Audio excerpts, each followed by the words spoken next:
Hello, everybody, and welcome today to our third flagship event as part of Reuse Month 2021. My name's Ed. I'm from the Reuse Month team, and we've got a very special masterclass ahead today. Marianne from Revamp Tramp is going to do furniture upcycling for us, and it's great to see so many people logged on already. There's going to be loads of opportunity for questions. We've got some pre-recorded video to share with you that we recorded especially for today. But before we do anything else, what I would like to do is I would like to ask Declan Breen, who is from the Eastern-Midlands Regional Waste Management Office, to introduce today, because today is hosted by Eastern-Midlands. I'll just bring Declan in just to say a quick hello and introduction.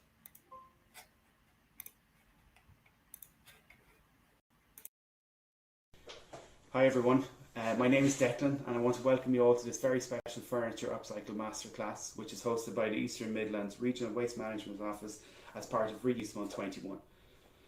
I hope everybody's enjoyed our series of masterclasses and tutorials so far, but just in case you have missed any of them, you can watch them back on the My Waste YouTube channel until the end of October.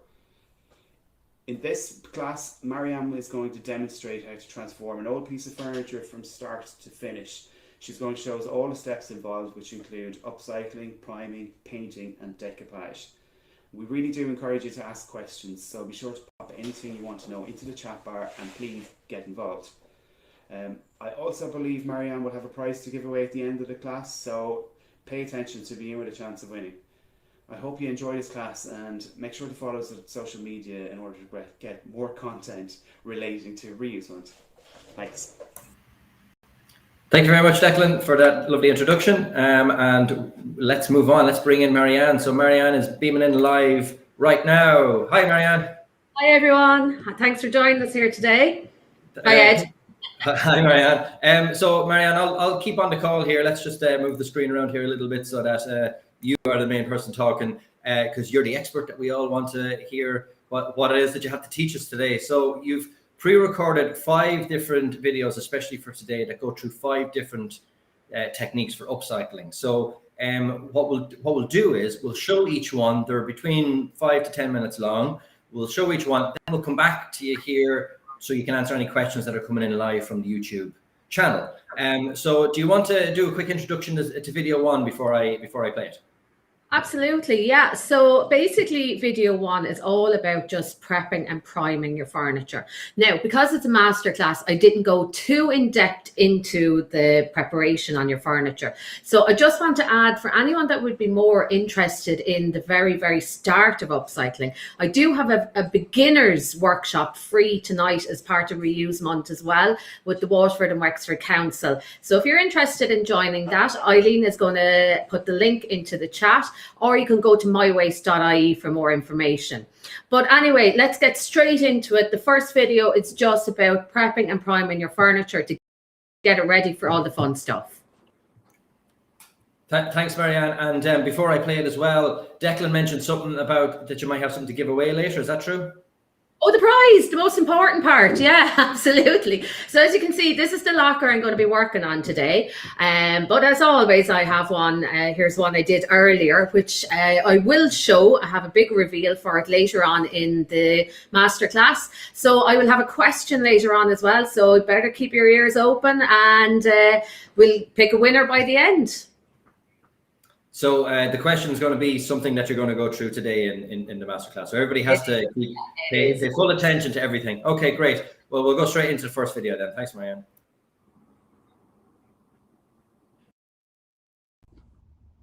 Hi guys, so the first thing we're going to do today is just talk about prepping your furniture before we do anything. The first thing you need to do with any piece of furniture is wash it down. Now I have, as you can see, one here prior to prepping and priming and one after, just to make things quicker for us to get into the fun parts.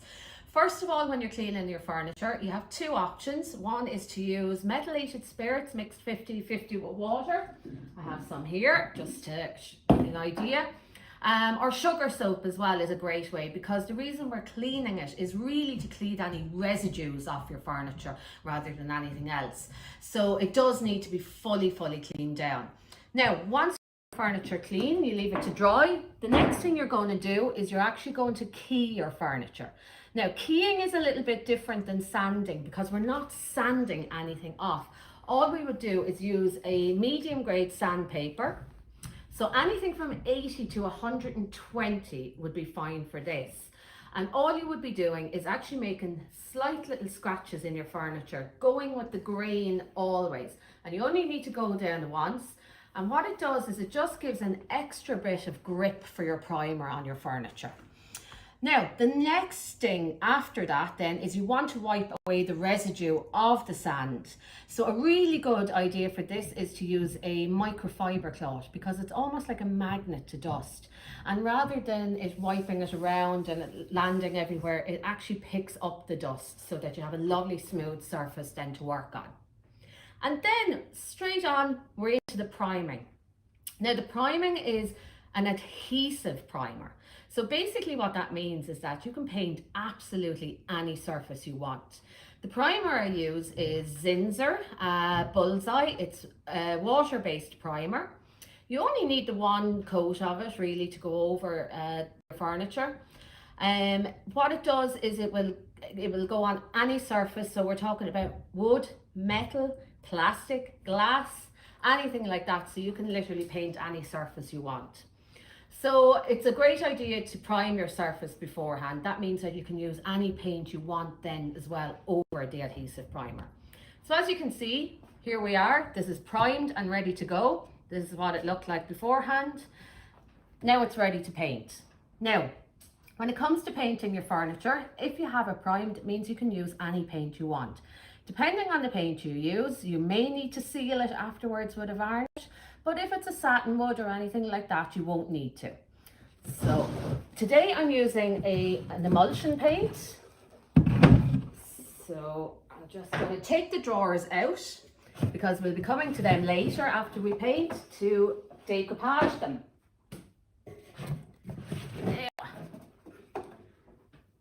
So what do you need to paint? Have a small tray. Always decant your paint into a small tray. You don't need to fill it up to the top. Just half full is perfect. A small brush. Again, when it comes to buying any of these materials, make sure you go to a hardware store. Stay away from pound shop items. You'll always get a better quality of material from your hardware store. But again, you don't have to pay a fortune for them either. Rollers, I use a microfiber roller. The ones I use are from a company called Two Fussy Blokes. They're fantastic for getting a really, really lovely flat finish, but they also come in recyclable packaging. So it's much better for the environment than those plastic packaging that they normally come in. So I'm just going to put some paint onto the roller. We only want a light coat. It's much better to build your coats than trying to get full coverage in one go.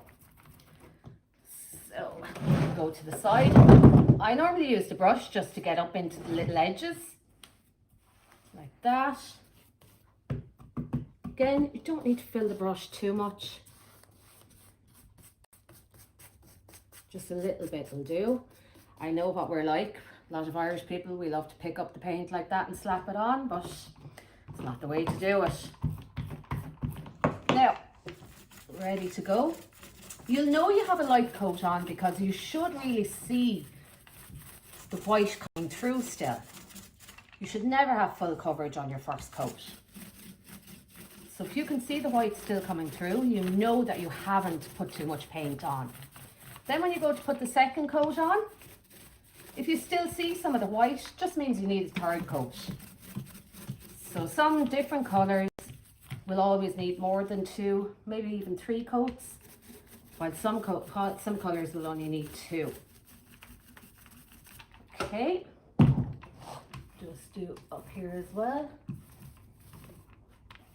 You see the roller, I can get into all these little crevices as well.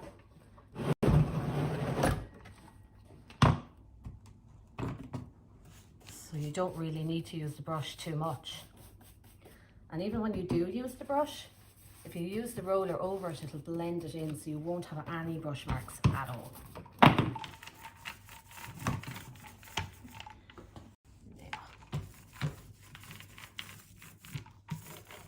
So I know by looking at this colour that I probably will only need the 2 coats.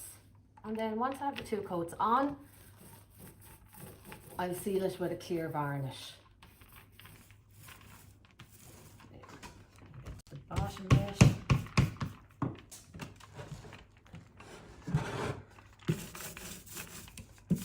And there we go.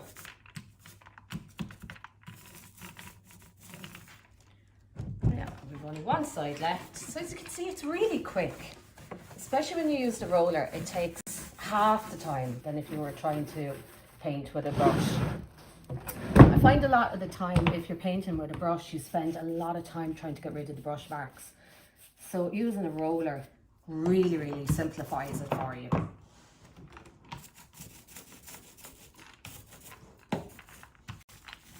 Yeah.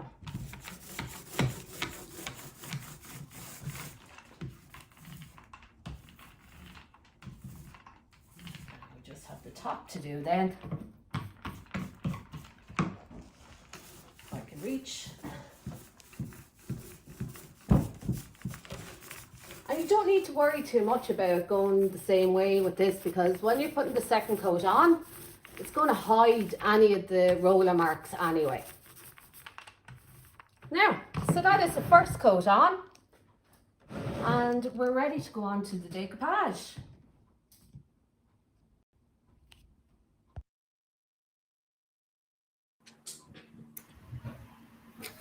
Great, Marianne. It's as if you're still there. You wouldn't think that was pre-recorded at all. But no, it was great. It's great to do that. And just to clarify for everybody watching, we wanted to pre-record that so we can get really up close and present it in as high quality as possible. So that's why we thought it would be better to kind of pre-do it, and also we can skip all the steps that's involved as well.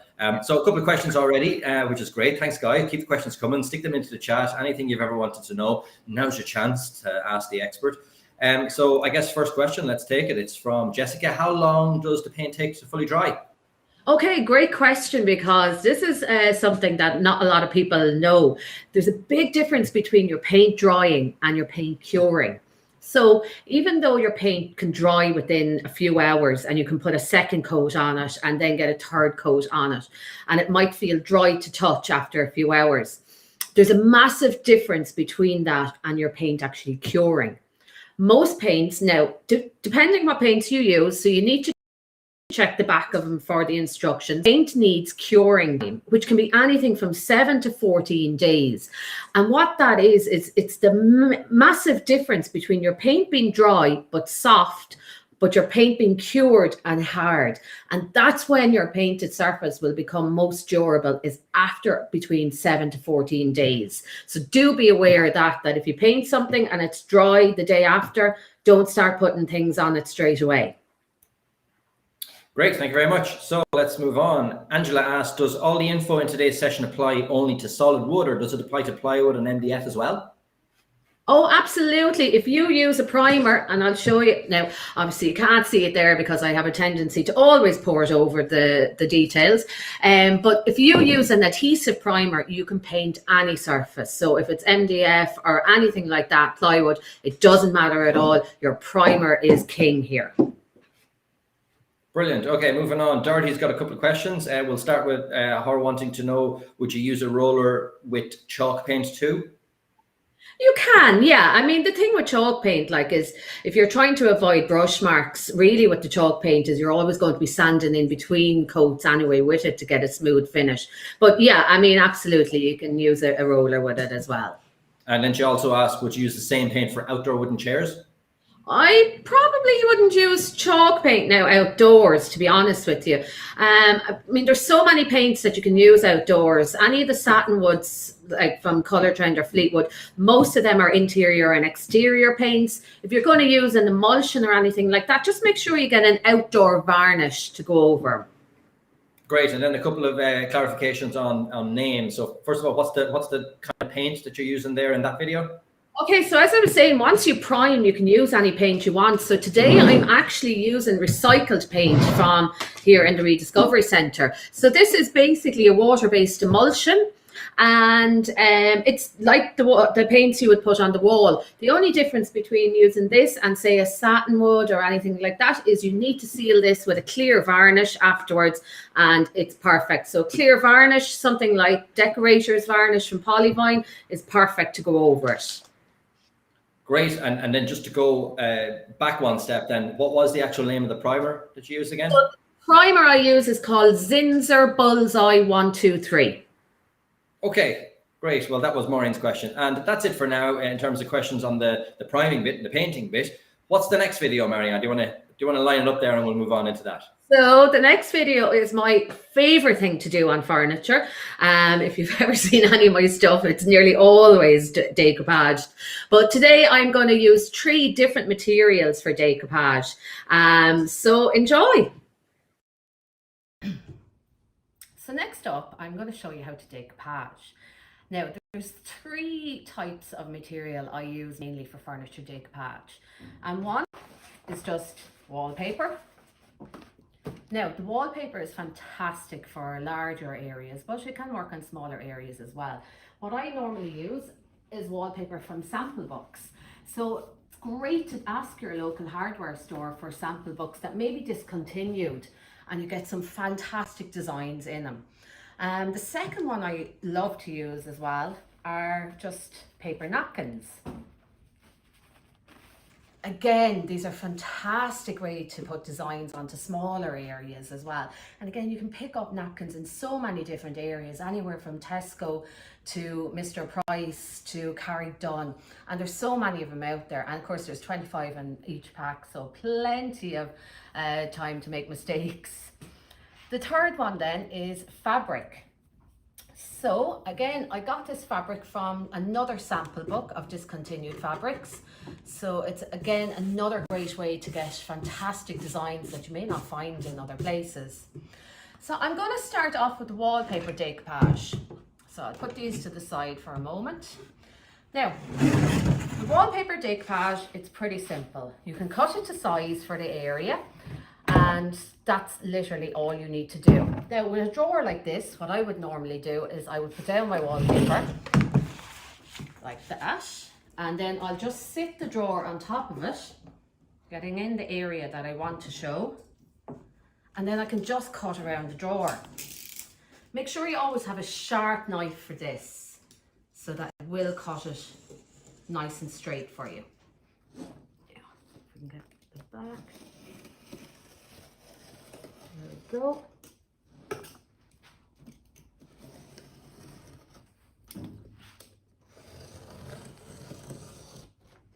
Okay, so that's it. We have our piece of wallpaper cut and it's ready to go on the drawer. Okay, now the good news is all you need for wallpaper decoupage is just some ready mixed wallpaper paste. Simple as that. Wallpaper paste. When using your wallpaper, you can always look on the back of it to see if it says paste the paper or paste the wall, and whichever it is. So if it says paste the paper, paste the paper. If it says paste the wall, then put the paste on the piece of furniture first. You don't need a lot of this because we do want it to adhere. So the less you put on, the stickier it actually is. But again, make sure that you get it to all the corners.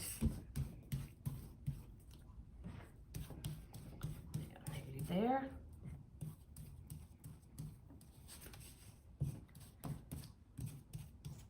Make sure it's completely covered, and then we just stick it down, making sure that it's turned the way we want it to be seen.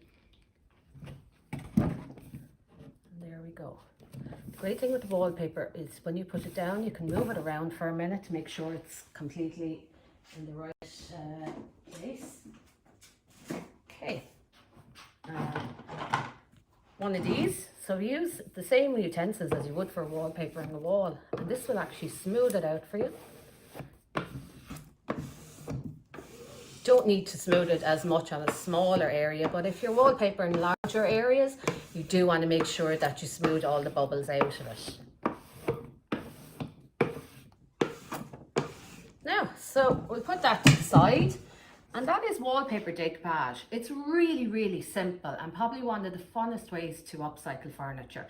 You can cut it to size for whatever area you want to do, and then it's just a matter of using made up paste and then using the instructions on the back of the wallpaper then.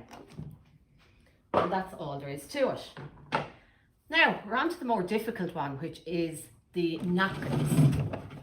Now, when it comes to napkin decoupage, and it is probably one of my favourite things as well, there's a few things you need to have prepared for the napkin decoupage. The first thing is the area you're going to put it onto. You need to make sure that it is fully painted a nice flat white or off-white colour. The reason being is that when you go to put your napkin down, we're going to be taking all the backing off it. So for it to actually show up the colours, we do need a nice white background. Second thing then is just get an idea of where you're going to put it. We'd never cut the napkin to size, because when we put the glue down, your napkin can tend to get, extend a bit here and there, so you never get a straight line as such. So we'll always make sure that we don't cut it beforehand. But just have an idea where you're going to put it, and we'll let the rest of the excess hang off the sides. So then to get ready, we need to take the backing off the napkin. Now, napkins are normally 3-ply, so we need to take the 2 pieces of backing off it. Now, this one is just 2-ply, but the majority are 3-ply. So as you can see now, becomes even more see-through. So this is where we need that really nice white background for it to sit on. So we know how it's going to go. The next thing is to get our glue ready. So for this we use a glue called Mod Podge. The great thing about this glue is its consistency is perfect for this type of craft. The other thing as well is it's your glue, but it's also your sealer as well. So once you have it glued down, you leave it to dry for maybe 10-15 minutes. And you put another layer of this over it, and it completely seals it like a varnish and hardens it as well. So it becomes absolutely durable after that. Now, when you're putting down the glue, you need to make sure the whole area is covered that you're putting the napkin onto. Because unlike wallpaper, if you don't put the glue everywhere, once you put down the napkin, you don't have the luxury of being able to take it back up to put down extra glue if you have missed places. So we need to make sure that we get the whole area done the first time. Now it does dry clear as well. Okay.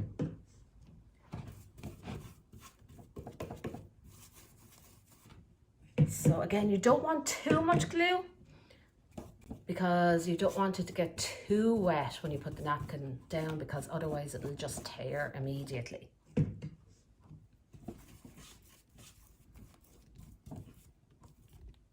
Okay, and we're good to go. So the next thing I do then is I actually get some cling film, and I'm going to put the cling film around my hand. And what it does is it allows me to touch the napkin once it goes down on the glue. If I try to touch it with my fingers without this, the moisture in my fingers will just stick to the napkin immediately, and it'll tear, of course. So this allows me to touch it without tearing. So I have my area picked out. I'm just going to kind of let it fall first so that I can play around with it then. So really I just want to get rid of this crease in the middle. So I'm just going to rub it a little bit. And then we're going to rub it out as well.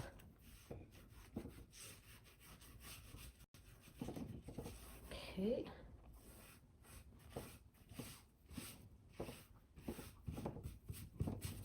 Now, so we just see any little bubbles in it, we'll just rub them out. And make sure it's stuck down everywhere. And blend it in at the sides. Okay, so now we have the excess here at the bottom and the excess here at the top. So we want to take this off. So the best way to do that is to actually use one of these sanding blocks. All right, so we're not going to cut it with any sort of scissors or knife or anything like that. One of these sanding blocks, we're just going to sand away the edges, and it gives a really nice feathered finish then. All you need to do is make sure that it's completely parallel. You're not going to tilt it up near the top at all. So you're literally only put a little bit of pressure on. You're literally just sanding away the excess. It comes off really, really easily. And it doesn't tear the top of it at all. And it's done in 2 seconds.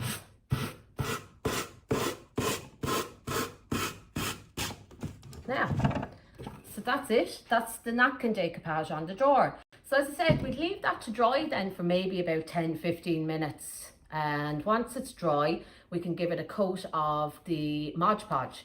The Mod Podge as well as a glue, as a sealer, it gives you different options for the sealing as well. So you can still have a gloss, a satin or a matte finish as well. So you get to decide which one you want. So that's 2 drawers done. The last one then is the fabric.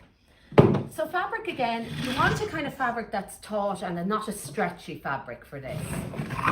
Now, when cutting the fabric, because we don't want it to fray, if we use one of the pinking shears, one of these scissors, if you can get one of those, they give you a really nice edge for the fabric, and it means that it won't fray at all when you're putting it down onto furniture.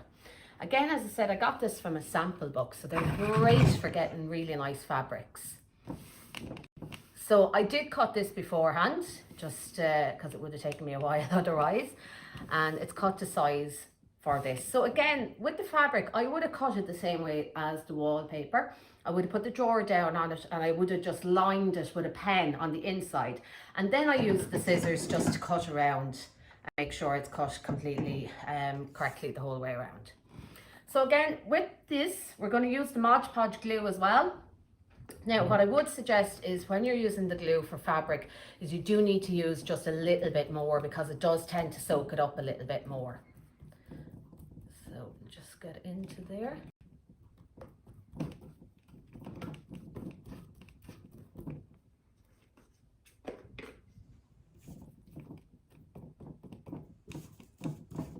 And again, with the fabric, once it's down, we can give it a coat of this as well to seal it. And that means that you can clean it. And that goes for all of these, is once they're sealed, it means you can clean them with a cloth or anything damp or any, you know, so it is a good idea to make sure that they are sealed. Now, so make sure I have this the right way up. Yeah. And we'll just put it down. Now, sometimes with the material, you might have to keep an eye on it for a few minutes, because it might need some more glue. Because as I said, sometimes it can soak the glue up a little bit more than the paper. So it's just a matter of keeping an eye on it. But that seems to be okay. So that's it. There's your 3 drawers decoupaged. So we have material. We have napkins, and we have wallpaper.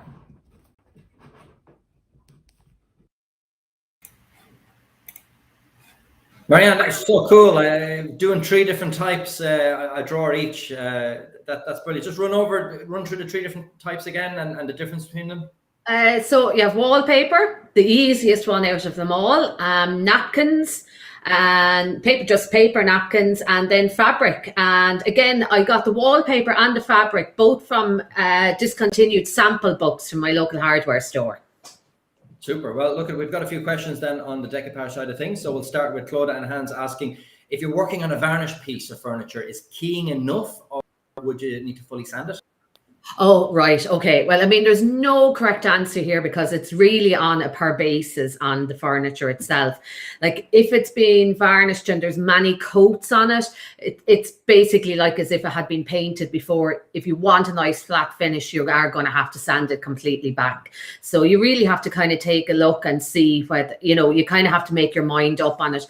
Sometimes, you know, there may be just one layer of varnish on it and keying might be enough, but it really is on a per basis. What do you usually do yourself? Make the decision when I see it. If it's bad, if I see that there's a lot of varnish on it, and if it's flaking anywhere, if it comes off easily, I'll go and sand the whole lot. Yeah, absolutely. Great. Well, thanks for the question there. We'll move on to Jessica. Wanted to know, can you use ordinary PVA glue for the decoupage? Well, I always get asked this question, right? And my answer to that is, if you're going to buy PVA glue, you might as well just go and buy the Mod Podge. The Mod Podge is the correct texture for paper crafts like that. So sometimes with PVAs, you might actually have to water it down a bit. So you might have to mess around with them more than you would the Mod Podge. But the other thing is the Mod Podge is your sealer as well. So you're getting a 2-in-1 for that. So, I mean, realistically, I'd always recommend just go with the Mod Podge. Make your life as easy as possible. Well, there you go, Jessica. Thanks for the question. Right. Hot Blondie asked about a good question about the napkins. If there's a certain design within the napkin that you want rather than the whole napkin itself, what's the best way of going about it? Do you cut it out first? Yeah, no, when I'm cutting out something, I would always suggest is tear it rather than cut it. Because if you're just going to use, say, that flower motif on it, you still want your white background, and you can tear around the white bits around the whole motif. It gives them way more of a feathered edge, so when you put it down, the edges will blend in really, really well. Whereas if you cut straight lines or anything like that around it, it does, you know, it's more noticeable. So if you're going to take something out of the napkins, I always suggest to tear it bit by bit. Super, thanks very much. And so you spoke about sealing the napkin, but Maureen asked, would you, I'll just go to our first question. Oh, hang on, I've lost it again. Would you seal the wallpaper as well? Yes, I think I did later on talk about that as well. But yeah, absolutely, you can seal the wallpaper as well. For, you know, bigger areas, get a clear varnished one. I was showing you earlier, the decorator varnish from Polyvine is perfect to seal it with. Great. Okay, well, look, that's all our questions on the decoupage side of things. So let's move on to the next section. Do you want to introduce what we're going to look at next? Okay, so after this video, we're going to have the big reveal of the finished locker. So the last part we have to do with the locker now is the hardware, and just giving you a few little ideas for how to revamp that boring old hardware. So now, guys, I want to talk to you about hardware. So when you upcycle anything, the first thing a lot of people think about is, right, I'm going to change the hardware on it. And look, the thing is that it can become quite expensive. And a lot of the time you have hardware that's absolutely perfect on your piece of furniture already. And it can be a matter of just revamping the hardware too. Now, today I brought along just obviously the most common ones. So these are the wooden ones. And we're going to find this on most pine furniture. They're not the nicest to look at, but we can revamp them and you know, and make them look nice. I've also brought some black metal ones as well. So again, you find them on a lot of Mexican pine furniture, and I do find that when you paint furniture like that, the black can look very severe as well. So it is nice to change these up as well. And then we just have run-of-the-mill kind of antique-y ones as well. And sometimes all these need is a little wipe of wax just to brighten them up. So look, I'm going to talk about what you can do with these first, and then I'm going to show you one of the main things that I use to revamp hardware. First of all, to revamp these, I mean, you can literally paint these any color. All I would say is, like with the furniture, it's just to prime them, clean them and prime them. Once you have them primed, you can literally use any color you want just to paint them on. I would always use a flat art brush for this because it just makes it easier to get into little curves or anything like that. And then you can get rid of brush marks as well with the art brushes. If you wanted something different from the color you're using on your piece of furniture, get testers. Testers are fantastic for having multicolored handles or anything. The only difference is to make sure and varnish them afterwards with a clear varnish just to make them durable. Then obviously, I mean, what a lot of people might do is use spray paint sometimes as well. But again, if you are going down this road, the only tip I can give you is to make sure you prime them first, and you will get a much better finish from spray paint as well. Now, the one I love the most is metallic waxes. What I do a lot of with hardware is I change them to metallic. Waxes literally come in these little jars, and you'll get them from a lot of art and craft shops. They're fantastic, and they're not that expensive. It's about €12 for a jar of these, but I mean, you would get a lot out of them. They come in loads of different colors as well. So you get silvers, golds, bronze, coppers, loads of different golds as well. The great thing about these waxes is that you can literally just brush them on. So you don't need to do anything beforehand. You don't need to prime them or anything like that. They're not just for hardware. I use these a lot for stenciling. So they come up really well on paint as well. So if I wanted a metallic stencil on something I've painted, these are fantastic as well.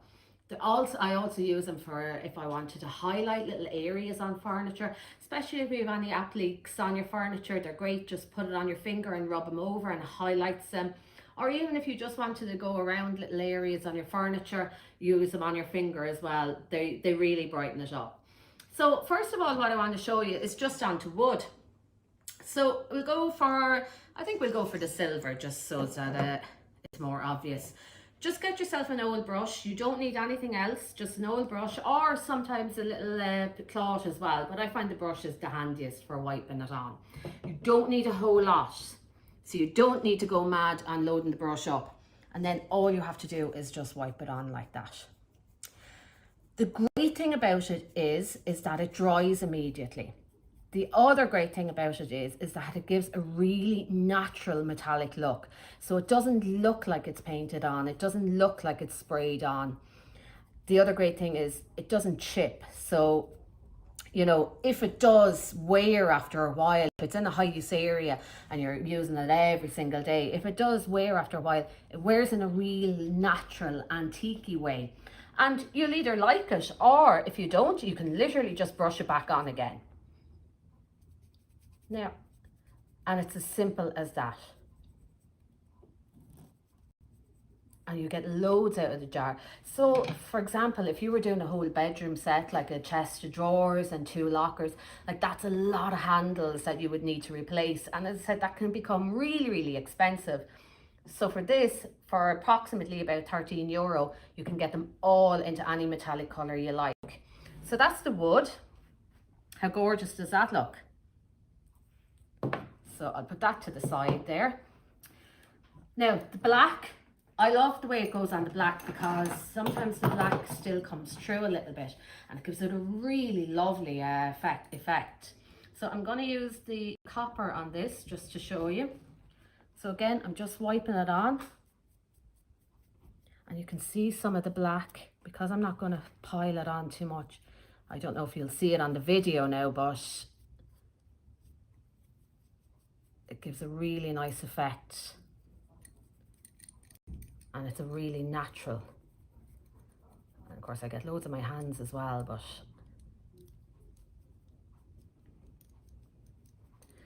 that's it on straight away. So it makes a huge difference and it really brightens it up. And then I'm going to show you the ones that are actually going onto the locker. So I'm going to give these a little wash. Now these are kind of a brass already, but you know, over time they become dull. So I'm going to give them a little wipe just to brighten them up again. I'm not going to use a whole lot because I don't want them to look really, really new. I just want them to look like they've been brightened up a little bit. So I'm just going to put a little bit on.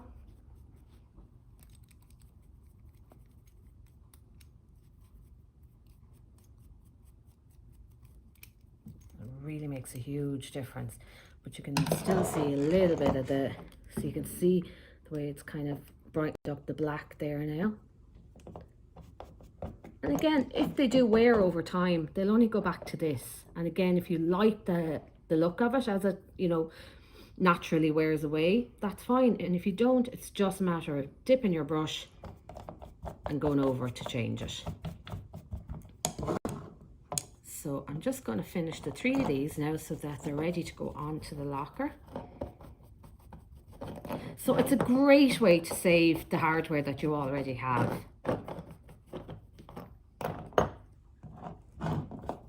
And especially if it's in good condition and you're not missing any of the hardware, this is a great way to brighten them up. So that's them done. Put these to the side, and now we get to the good bit. I'm going we'll start putting them on the drawers. So when you're putting the screws back in, always go from behind. What I normally do is I get a little nail first and put it through the hole just to pierce whatever fabric is there. And then once we have that done, we put the screwdriver in. Okay, so that's one there.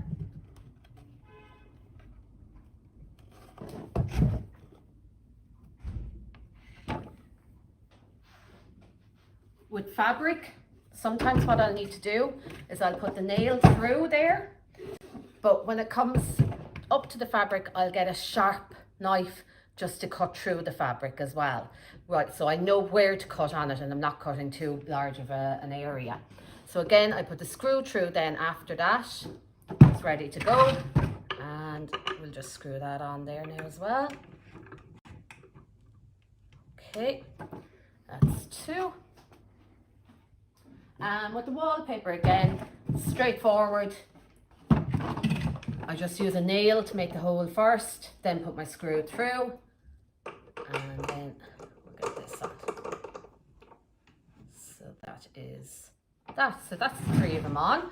So next I'm going to put them back into the locker and we'll get a good idea of a fully finished locker. So we have fabric decoupage from old sample books, discontinued sample books. We've got napkins, just your run-of-the-mill paper napkins. And then we've got wallpaper, again from discontinued sample books. Three fantastic materials to use for decoupage, each given their own design, each looking great, and you can put the three of them together if you want. Obviously you don't have to, but you can if you want. So now guys, Oh, sorry, Marianne, I lost you there for a second. That was great, and look, there it is. There's the end. Big reveal. Big reveal. Obviously, a few more little things to it now at the end, like give it a second coat. But this is the end result. And I believe that's what you're giving away. And yeah, that's it. That's the prize at the end of the masterclass. Well, so I will be asking that question. So I hope you've all been listening. Well, it's really cool. I'd certainly like to win it. And guys, if anybody would like to win it, please let us know in the comments what you think of it. Also, let us know where you're from, where you're listening today. I know somebody at the start said they were from Roscommon, so it's great to have people from all over the country. We have a couple of questions on that, Marianne. So let's see if I can go straight into it. So Jessica asked, can you use paint on the handles? You can. I mean, you can use anything you want. Like, do you know what I mean? It's just, I mean, I always say to people, like, it's just try it. There's no right or wrong here, you know. When you're painting anything small, though, I would always suggest is to use art brushes. They're so much easier to work with on small little things like hardware to make sure that you don't get any brush marks and it gets into all the little areas. So, yeah, absolutely. Just don't forget to prime, then paint. Great. Thanks very much. There was a few questions about spellings there, so we've answered them in text. So hopefully people have taken note of that.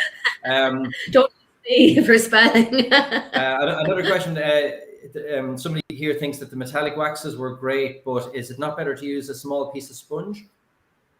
I wouldn't say better, but there's, again, if you want to use a sponge, use a sponge. You know, I just like to use the brushes because they are quick and easy to get into all the little grooves.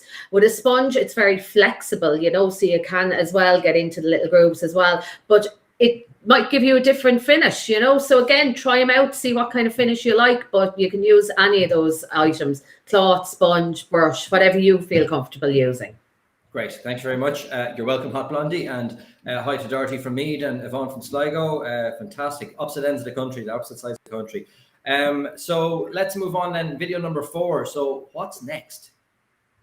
Okay, so the next video is just a really quick and simple stenciling video. Just stencils are great, and they can really add just something simple to any furniture as well. In this video, I'm going to show you how to blend in on a stencil with a few different colors. Okay guys, now I'm going to show you how to stencil onto furniture, but having a little bit of fun with it. When it comes to stencils, you can pick them up online really easily. So today I'm going to use this really cool little skeleton face. So the first thing you need to do, obviously have your area painted and sealed if needed. Then put down your stencil, use some painter's tape. So I use frog tape for all my taping needs.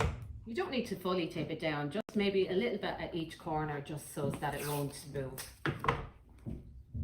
Okay, so we'll leave it at that. Now, when it comes to stenciling, you can use one colour, you can use two, you can use as many as you want. Today I'm going to use a couple of colours, but I'm going to mix it in with some of the metallic waxes that I was talking about earlier. When it comes to using paint for stenciling, I always only use the lids, because the thing is we don't actually need that much paint. It's always less is more is on this one. So when I use the lids, I know that I'm not going to oversaturate either my brush or my sponge or whatever it is that I'm using to do the stencil in. Now, because I'm going to do a multicolored stencil, I'm not going to worry too much about getting it in the right areas or anything like that, okay? So I'm just going to go and have a bit of fun with this and put it wherever I want. So all you need, you can use a little sponge. A sea sponge is great for this, or you can use some brushes as well. And all we want to make sure is that we're always just dabbing in the paint into this. Less is more again. So I'm going to start with the pink. Always have some tissue with you as well. So we're just going to put a little bit of pink onto this. Take off any excess so that it's not too saturated. And then we're going to dab into the stencil.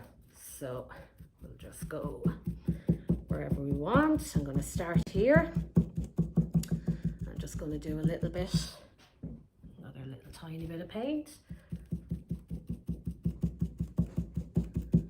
We don't want to go like that with it because we don't want it to seep underneath.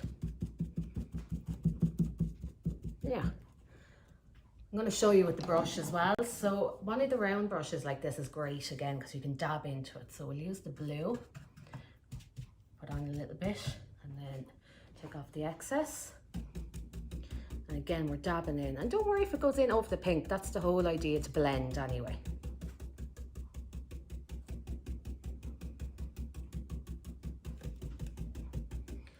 Give a little bit more.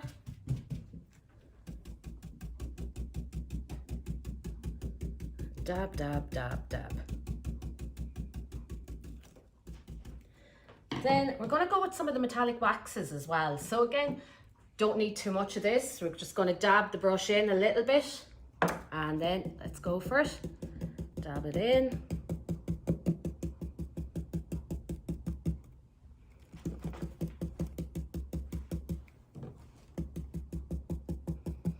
Blend it into the pink as well, wherever you can.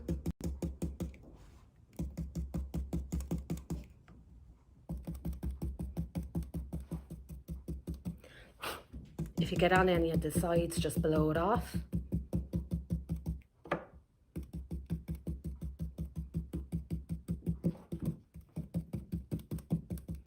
Now, next we'll go on to the silver. Okay.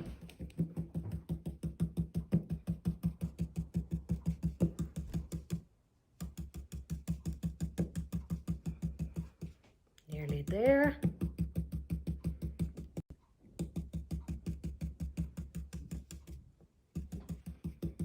Dabbing it in, and then we're just left with the orange to go, and hopefully it's nice and blended. Okay, with the brush.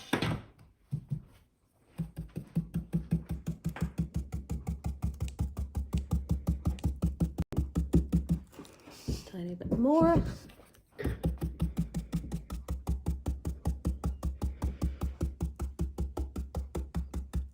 It's a really good, fun way to get a bit of colour into a stencil. Now, that's it done. We get to bring it up straight away. And there we go. I might turn it around the other way so you can see it. Now.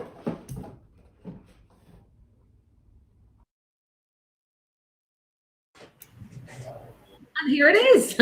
Really cool. You got them ready. Really cool, Marianne. Thanks very much. So look at just some straight into some lovely comments and questions. I missed one earlier from Dorothy. So if we just revert back, we asked about sealing the napkin. We asked about sealing the wallpaper. And sure, look, we might as well have the Holy Trinity. Would you seal the fabric as well? Absolutely, yeah. And you know the reason being is because your fabric like is so porous. Like if you get anything on it, you need to seal it so you can wipe it when you get any dirt or anything on it. So yeah, absolutely seal it as well. Okay, great, thanks. Hi, Mary and Kerry. Thanks for your comment. I just run through it here, Marianne. I'm lost in the middle of all the questions, so just give me a second here. Gillian wants to know: do you have any shop or site suggestions for cane webbing? Whatever the hell that is. What's cane webbing?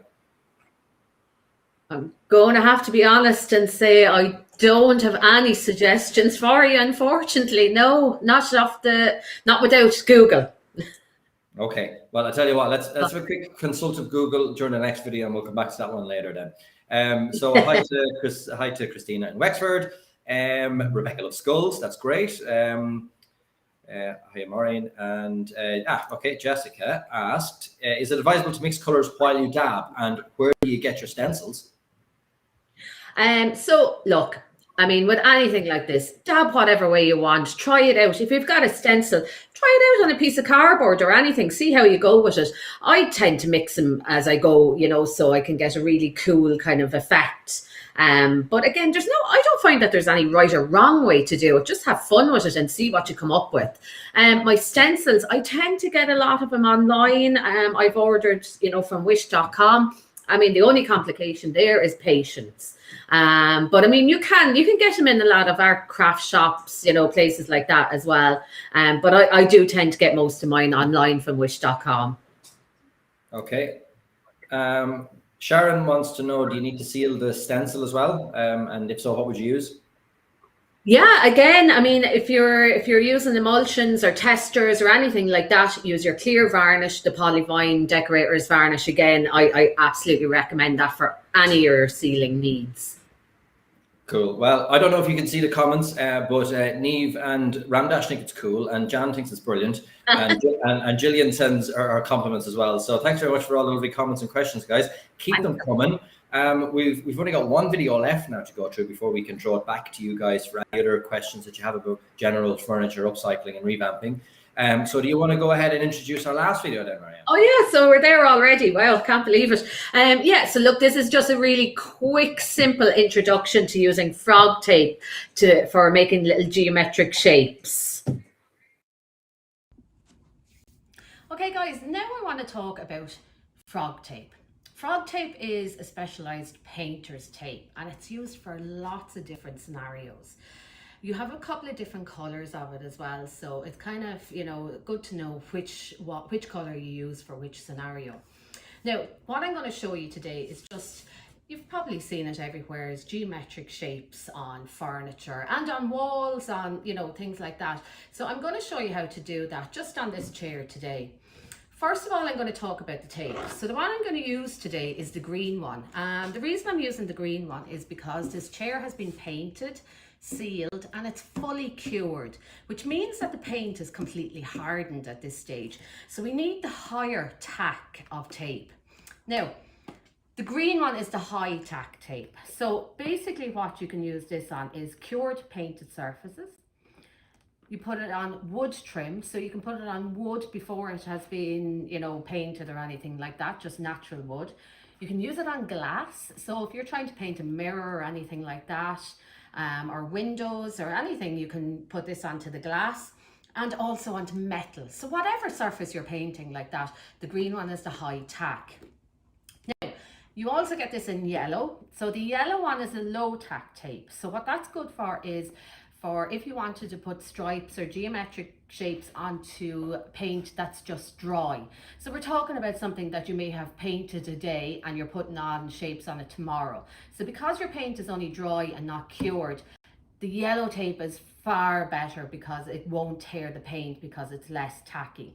It's also really good, for example, if you're painting the doors and the architraves around the doors and your wall is wallpapered, you can use the yellow one on the wallpaper as well, and because it's low tack, it won't tear it.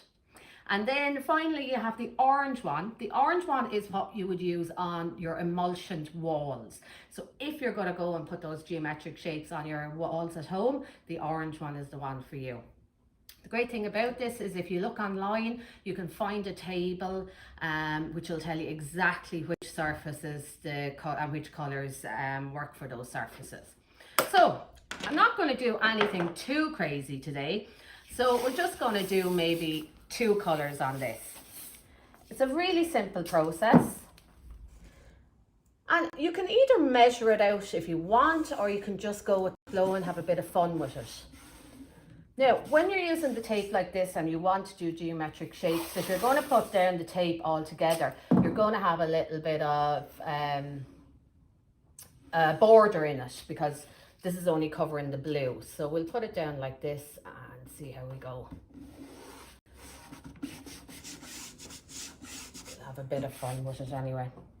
So we'll just, now the other tip and trick to this as well is when you put down your layer of paint, always take your tape up before the paint dries. So it does mean retaping in between coats.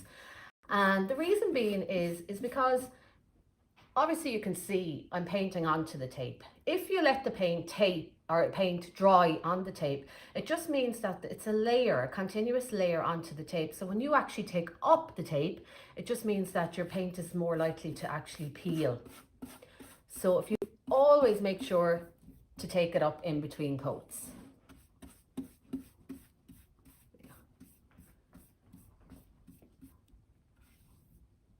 Now you can use a roller to put this on as well, brush, whichever is handy to you. So that's that one on, and then I'm just going to put the blue on, and then we're going to take it up immediately, but it'll give you an idea.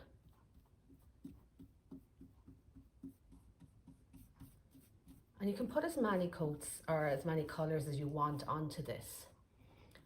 If you don't want any border in between your colours, you do need to make sure that one colour dries and you get your full coverage on it and let it dry fully. And then you can tape up that colour right to the edge. So it does take that little bit more patience, but it can be worth it in the end to see the end result. Yeah.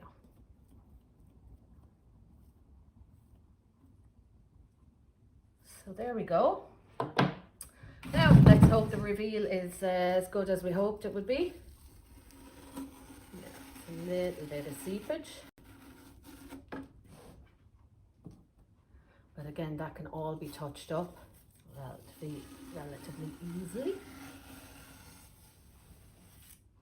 Now, so that is literally how you get the geometric shapes. Now, what I would normally do with that is I would tidy up the lines if there was any seepage under it as well, which is not a big problem to do.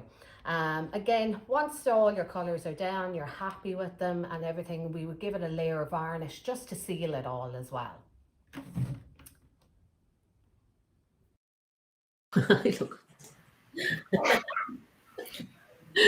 Well, Marianne, were you critiquing yourself there?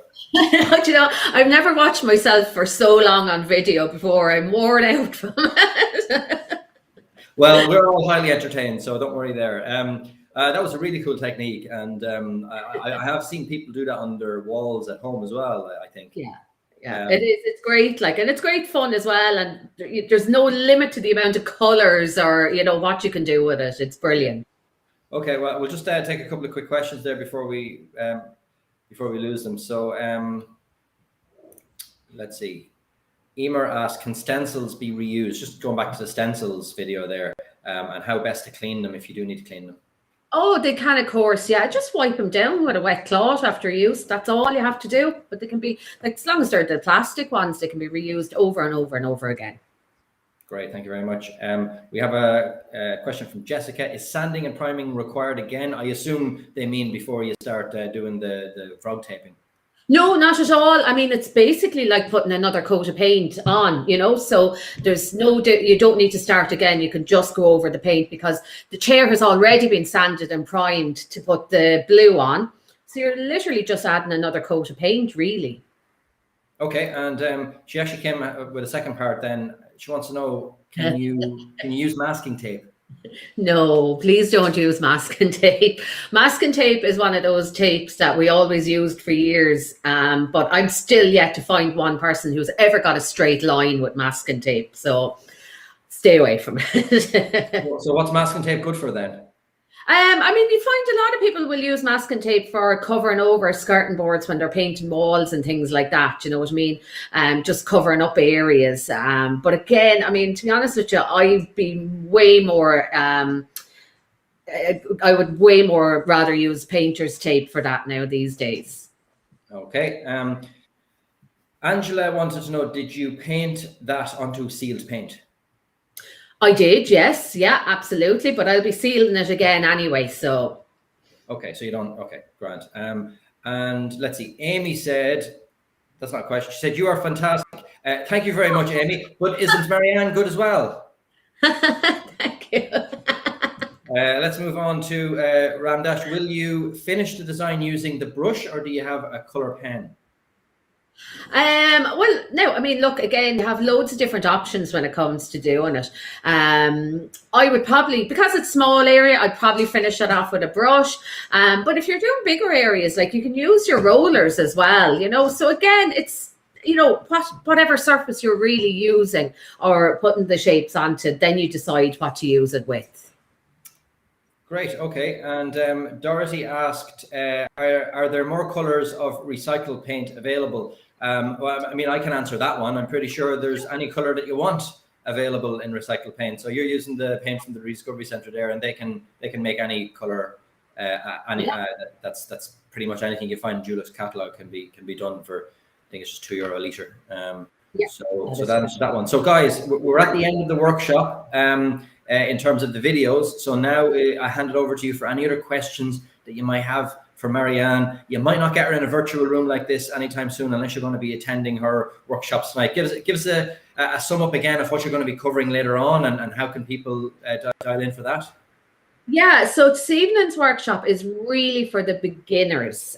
So, I mean, I spend a lot more time on actually preparing your furniture, talking about the types of surfaces, more in depth on priming and prepping and things like that.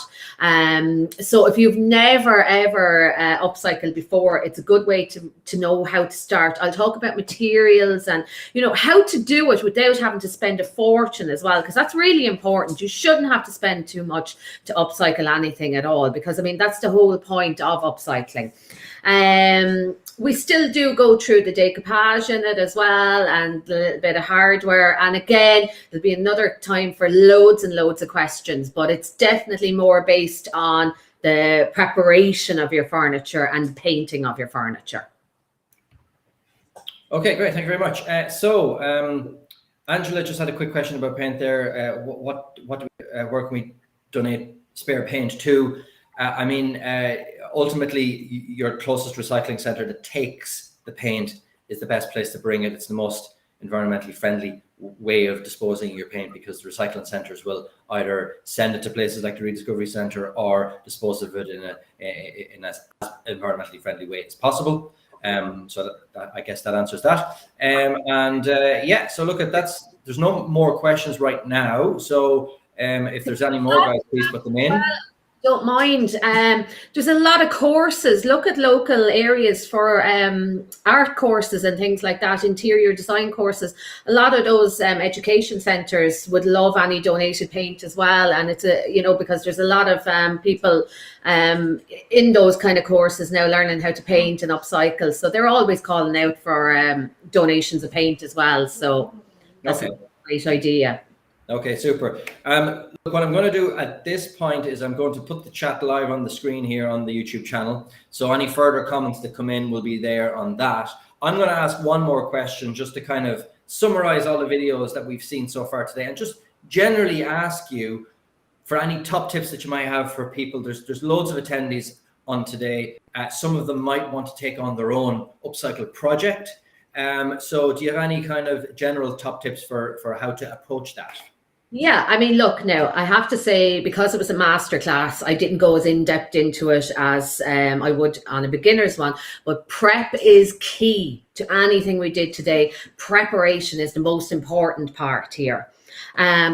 Good materials. So as I said as well in the video, is stay away from pound shops and cheap materials like that.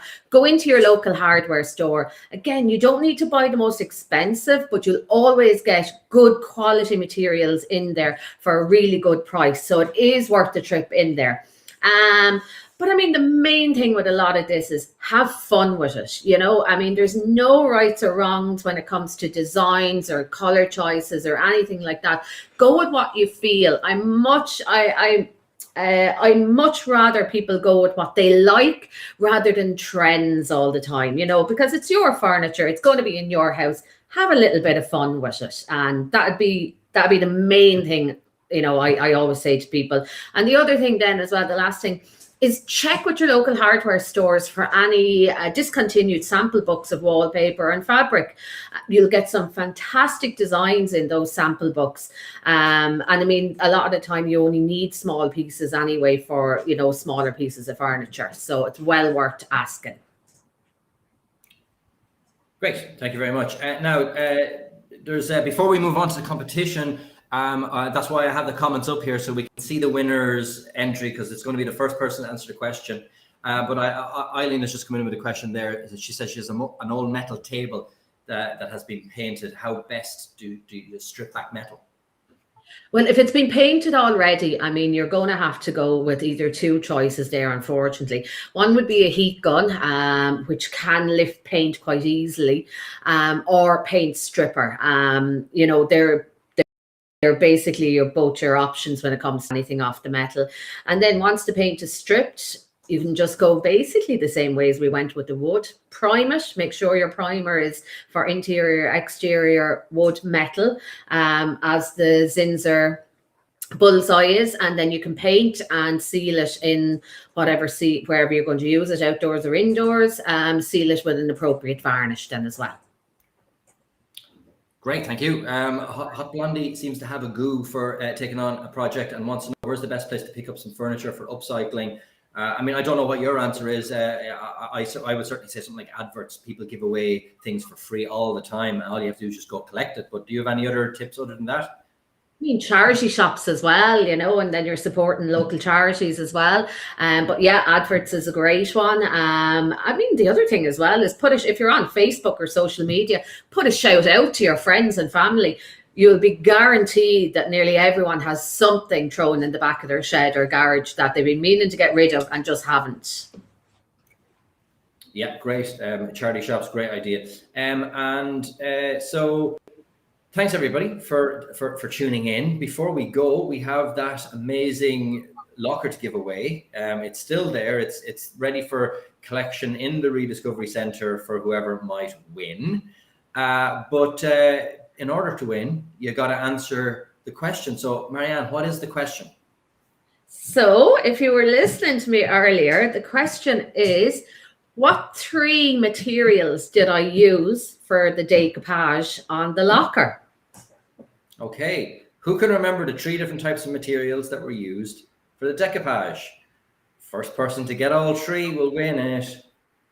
Let's just wait patiently while people try to think back.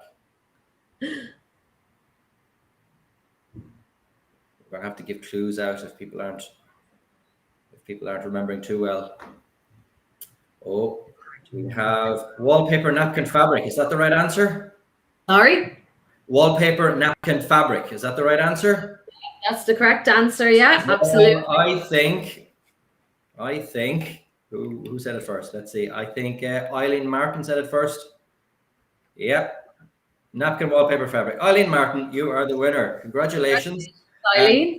We'll get in contact with you afterwards. If you could contact us either with your information, we will make sure that it's there for you for you to collect. But congratulations! I hope you put it to good use.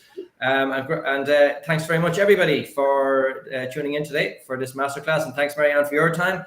And thank you, of course, to the Eastern-Midlands Regional Waste Management Office for hosting this event today as part of Reuse Month. There's Marianne has done loads of videos herself on quick tips for upcycling, and it's all on the My Waste social media channels and on the My Waste YouTube channel that you're tuned into right now. You can go and look at loads of other videos that have been pre-recorded to help you with your upcycling projects. So thanks very much, Marianne, and see you later, I guess, for anybody who's going to be tuning in for your workshop later. And see everybody back for the next reuse event, whenever that is. So thank you very much, everybody. Bye-bye. Bye.